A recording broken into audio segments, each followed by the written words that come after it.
Hey everybody, welcome back to another Yashahime episode discussion. Talking about episode 3. It's a pretty solid episode, but I want to get this out of the way. If you like what I'm doing here, please consider hitting that subscribe button.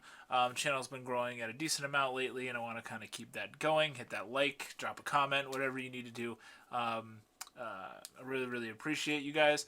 And also, if you have the means to do so, please consider joining my Patreon. That would mean a whole lot to me too. But yeah, let's talk about Yashahime episode 3. So we get an interesting sort of wrap up to this like battle with Mistress Three Eyes or whatever her name is. Um, Toa snapping her sword and everything. Turns out that she can just. It's okay, because even if I don't have my regular sword, I get this cool, badass energy sword. I become Kuwabara. And she gets this demonic energy sword that she's able to manifest. I like how, in this episode, a lot of it is explained by Moroha, which is interesting that Moroha knows more about these sort of things than Setsuna does.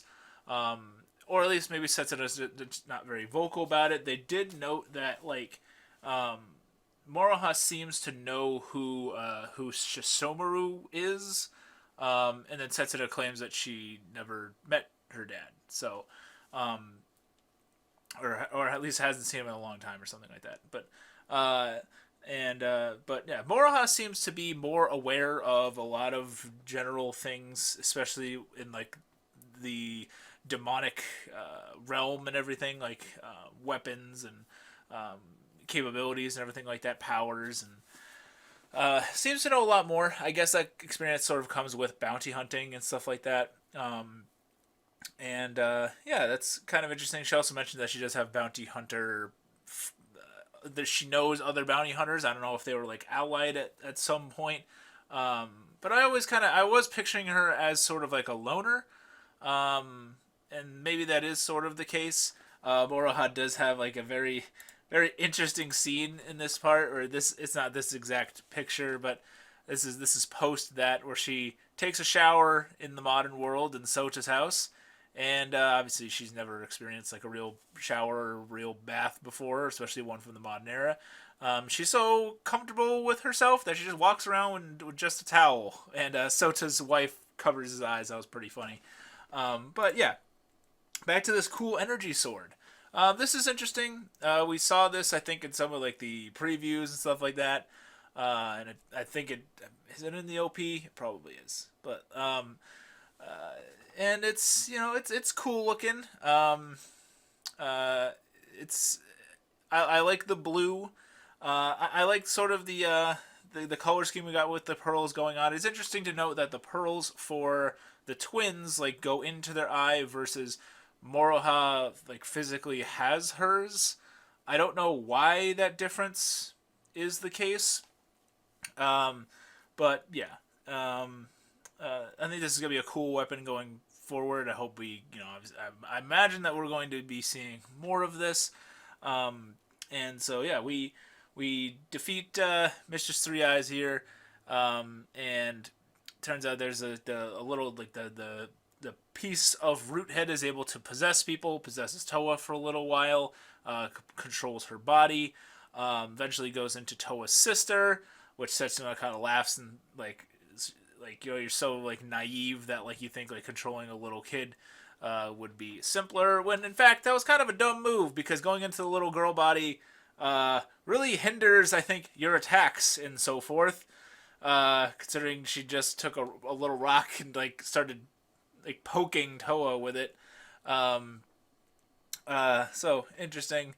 Um, we did see this cool ass move from Setsuna where she does this like I almost said crescent moon dance from Naruto, and she like puts everybody to sleep.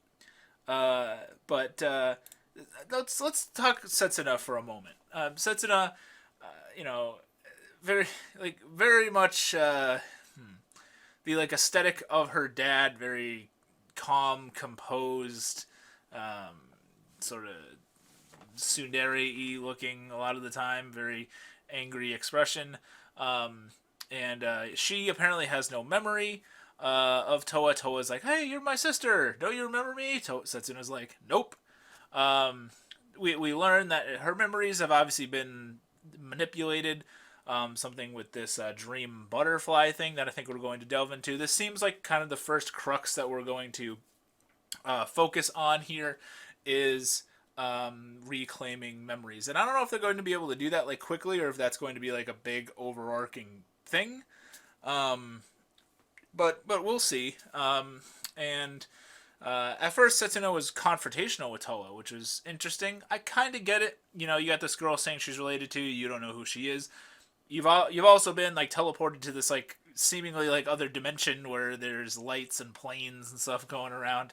I would like to have seen more of that, like them adapting to modern culture. They did show a plane going above, but I didn't. I wanted one of them to like react to it and like think it's like a giant bird or something. That would have been funny. But yeah, Setsuna, it's kind of annoying. It's just like, oh hey, that's your sister. Give her a hug. Obviously, you know, there's conflict there where she doesn't remember who she is. She also apparently doesn't sleep or can't sleep. Rather, another thing that Moroha points out to Setsuna. Um, I guess this is a side effect of the being messed with by the dream butterfly thing. Um, and yeah, so a lot of this was like, you know, it tugs at your heartstrings like a little bit.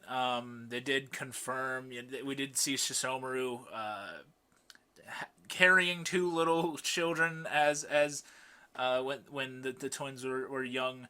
At some point, he put her on like put Setsuna up to like sort of like seemingly almost like a trial, like a test, and she goes to stay with Kaede for a while. Kaede compares this to like lions pushing their kids down into like a hole when the toughest ones climb to the top. Um, I expect that from Shishomaru, I guess. So it kind of like I don't like Setsuna's personality that much, but I understand why she's like this, and I think this episode did a good job of that.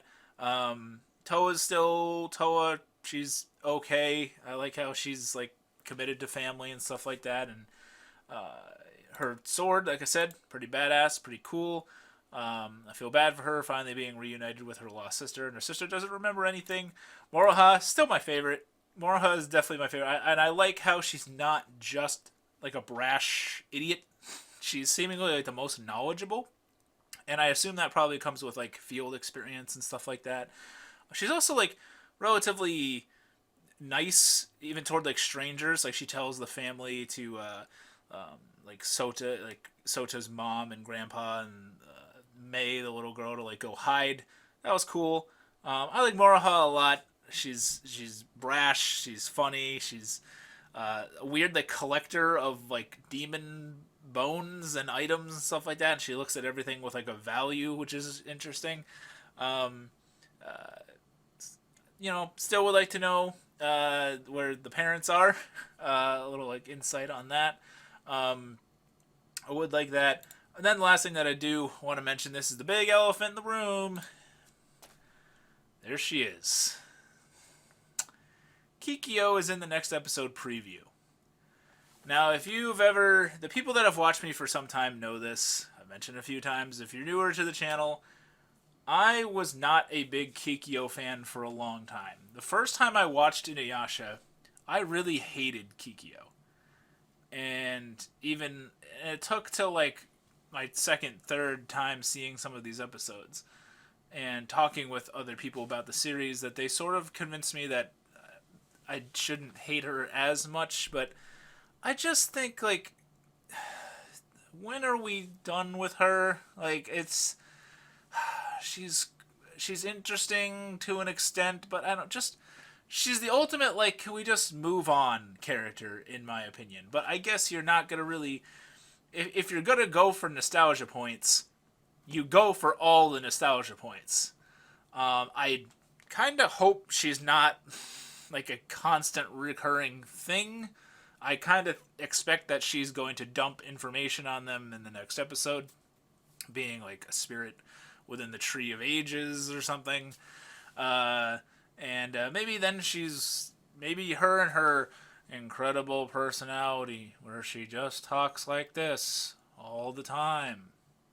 Aren't you not surprised that Inuyasha could love someone like this?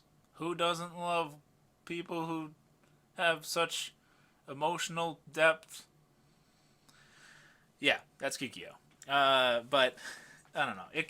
I don't think it's not like gonna kill the series or anything like that. Again, if I have negatives with this, like I'm a huge Inuyasha fan. Negatives I have with this series are probably going to be nitpicky, or if they just take it in some weird direction or something like that. If they Ava 3.0 this, then we might have some negative to talk about. But overall, I liked episode 3. It made me further interested in the characters and the series. Still want to know more about our previous cast of characters and stuff like that. And it'd be interesting to see how quickly we're going to resolve this memory loss issue. But yeah, what did you guys think about Yashahime episode 3? Let me know down below. But yeah, thank you everybody so much for watching. It really means a lot to me. My name is Miasma, and I'll see you next time.